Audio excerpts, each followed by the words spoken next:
In Britain, I always got the sense that we perceived this American reaction to blockbuster films as quite unusual because the actors aren't actually there to receive the applause.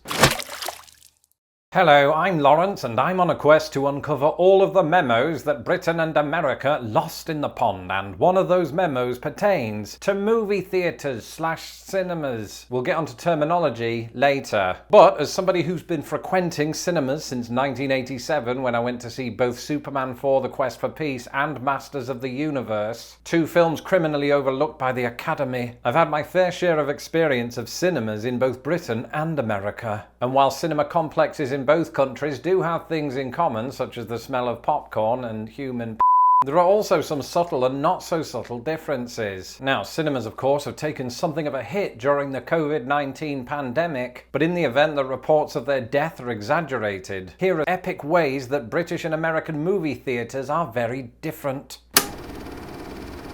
I suppose the first difference that I noticed when it comes to cinemas was that some of the cinema chains that I was used to in Britain either don't exist in the United States or just aren't as prominent. Back home, if you're looking for a multiplex cinema, you'll want to Google one of the big three: Cineworld, Vue Cinemas, and Odeon. In the United States, the big three are completely and utterly a little bit different. Those are Cinemark Theatres, Regal Cinemas, and the really big one, AMC, which happens to own Odeon in the United Kingdom. Personally, as somebody who doesn't choose his cinemas by brand name, but rather by whether they're showing the film that I want to watch, I don't really have a preference either way, but I know that humans, being humans, probably do have strong feelings on this, so let me know in the comments below.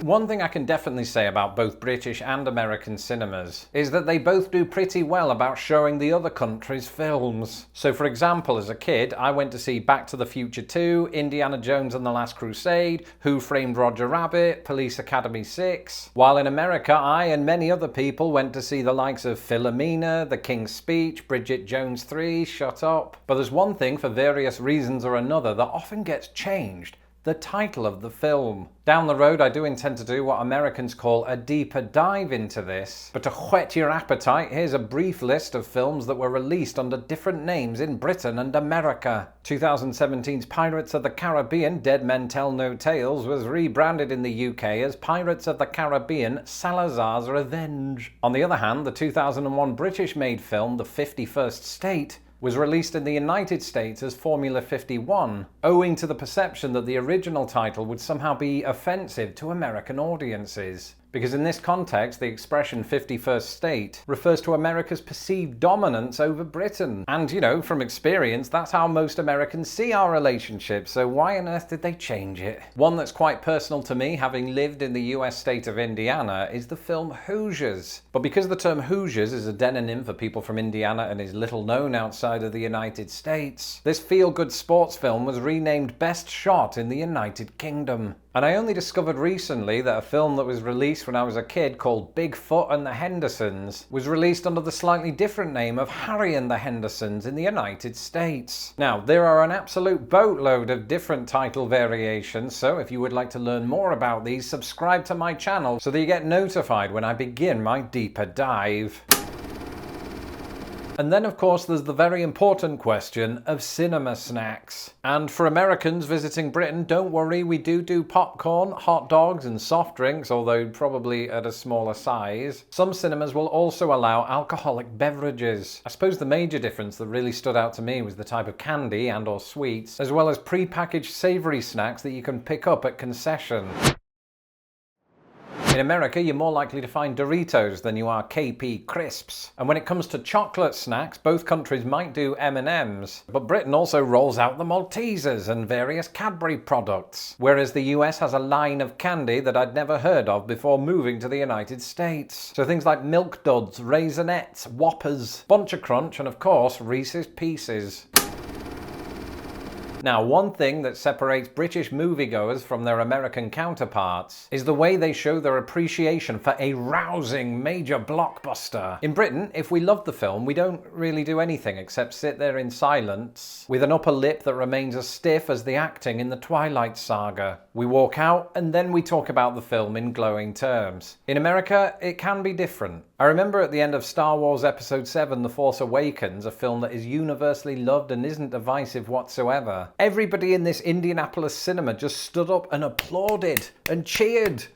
Like they were at a baseball game. I take that back. Nobody cheers at a baseball game. They just, talk to each other and drink beer. Now, I should clarify, this reaction isn't normal for most movies, right? You're not going to see a whole room of people stand up and applaud the King's Speech, although I did because, Britain. You get 'em, George. But the big blockbusters with ultra-intense fan bases do tend to bring out that reaction. In Britain, I always got the sense that we perceived this American reaction to blockbuster films as quite unusual because the actors aren't actually there to receive the applause. And it gets me wondering, right? At the end of my videos, do Americans clap?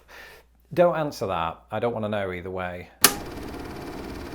And we can hardly talk about the differences between British and American movie theatres without discussing the words that each country uses to navigate it. Firstly, there's the building itself. Throughout this video, you've heard me interchangeably use the words movie theatre and cinema. Cinema perhaps being the most prominent word for this in the United Kingdom. While in the United States, where cinema is used to a lesser extent, movie theatre is more common. It's worth noting in this case that theatre is famously spelled differently from how it would be in Britain, where we've retained the old French spelling. However, even though I knew this difference when moving to America, I was surprised to find that America often retains the old French spelling when referring to the type of theatre that has a stage with actors who can appreciate your applause. Of course, Americans might also simply say, "We went to the movies." And for me, an equivalent of this in Britain is when we say, "We went to the pictures." Because, a movie is just moving pictures. Either way, there's a pretty good reason that Brits are less likely to say the movies or movie theatre.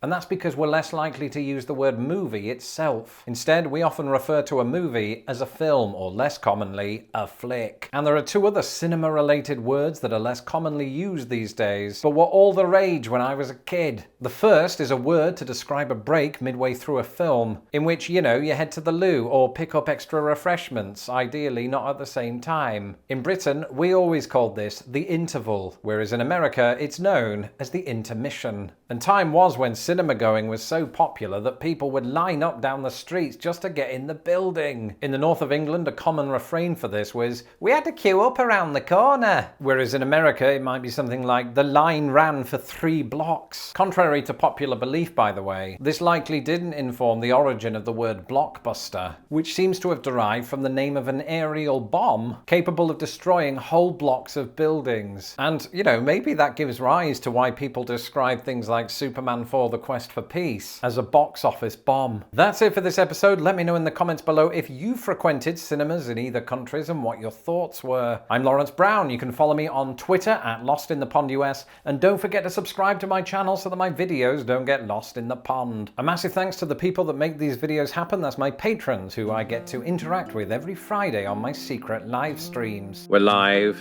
live from my studio. If you would like to become a patron of Lost in the Pond, you can do so today at patreon.com/LostInThePond. Until the next video, goodbye.